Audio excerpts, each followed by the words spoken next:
So let's continue to another update that eBay has. Now there were signs for it before, but now it's kind of official, which is the returns, the return period and the return options. Back at the time, there were many other times, like you said, the 14 days was something that was available. For now, from now on, you can either have no returns, 30-day returns and 60-day returns, and they can be free or paid by the buyer. Of course, it depends whether the item is arrived with problems or stuff like that, and then you pay, but basically you can offer free or paid returns.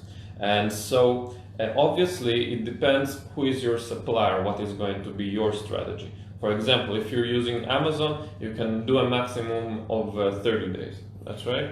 Well, that's partially right.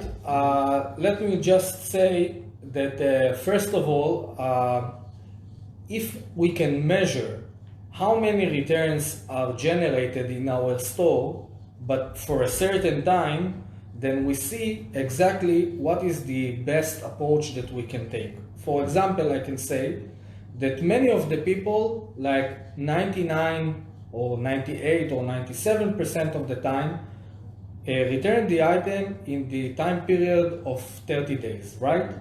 Now, if that leaves us with just 2 or 3 or let's say even 5% of the people that wants to return from the 31st day and on. So that means that if I'm a businessman and I'm thinking with statistics and numbers, then I will probably go with a 60-day approach. Why? It's because even for those 2, 3, even 5%, I can always find any kind of a solution. First of all, I can always find a way to negotiate with them or leave them a few dollars just to keep the item. Or I can go to Amazon and I can try to negotiate with them. And most of the time, Amazon, even if it exceeded the time period of the return, they will still agree to receive the item. So I think that the 60-day approach is actually the most smart approach to take. And also I have to say that you won't get so many returns from those customers after the 30 days and above, and it will help you with the Cassini and the promoting of your stores. It will make you do a better job with what you do, and I think that this is the right approach once I'm trying to do business as a businessman.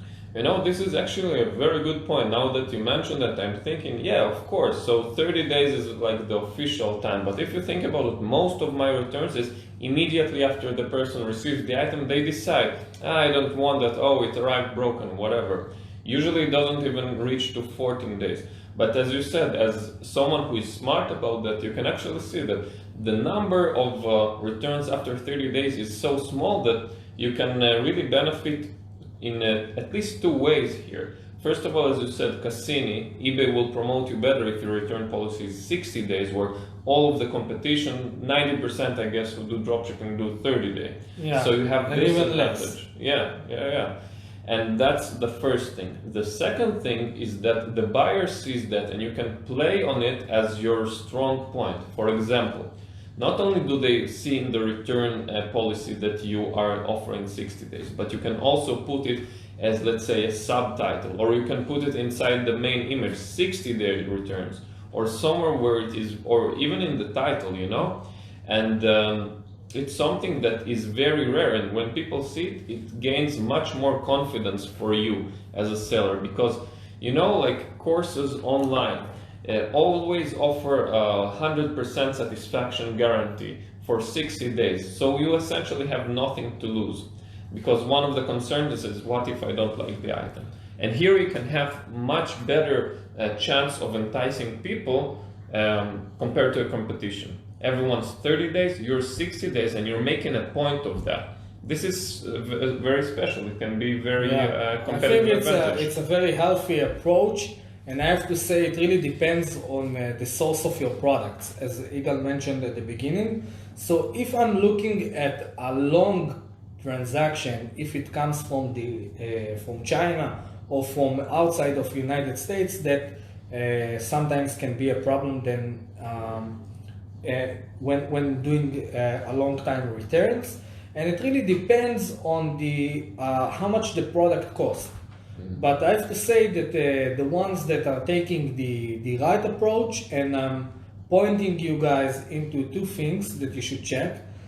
First of all, I don't know if you ever heard about Zappos, or the way that Zappos or the Zappos approach, but you can go into YouTube and just type in Zappos approach or Zappos rules, and you will see that the founder, which is a very smart guy, actually did a full career on the way that he does returns. So Zappos is a website where they started selling shoes.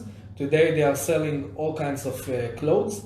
But anyway, their approach was 365 days of return. So that's around the year return. And when you are buying shoes, sometimes you are not feeling comfortable with them, but again, they they decided to take as a chance what will happen if someone will decide to return those shoes, and they decided to give 365 days. That's a full year of a return, and I can tell you that most of the people don't even use those return options. But anyway, return is something that is very important, especially for people in the United States. In other countries, maybe less, but for some people in the United States, that's even holy. That means that for them, it's part of the ritual. When they are going to buy stuff, they feel that they have the option, the right to return the item, and that's a very acceptable approach. And I truly believe that if you guys will take this advice and use the 60 days approach, I think it will help you promote.